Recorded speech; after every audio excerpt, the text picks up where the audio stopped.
Welcome to Man Does Tech, where I solve the problems you didn't even know you had. In this video, I will explain how to use the grid method for drawing A4 size. This powerful technique simplifies complex images, making them easier to reproduce accurately.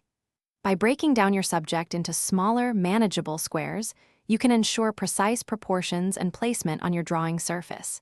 It is an excellent way to improve your observational skills and achieve professional-looking results, even for beginners.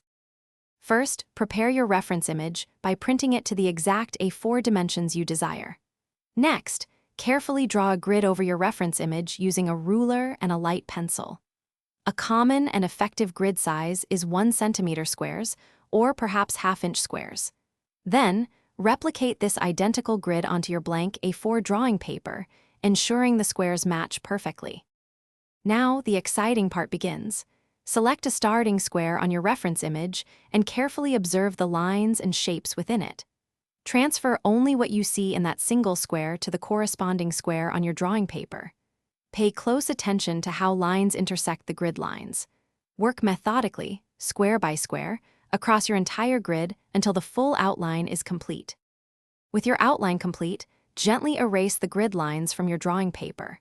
Now, you can begin adding all the intricate details, shading, and textures to bring your artwork to life.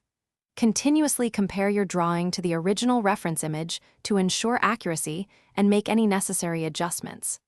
Remember, consistent practice with the grid method will significantly enhance your drawing abilities. Thanks for watching. If you found this helpful, don't forget to like and subscribe.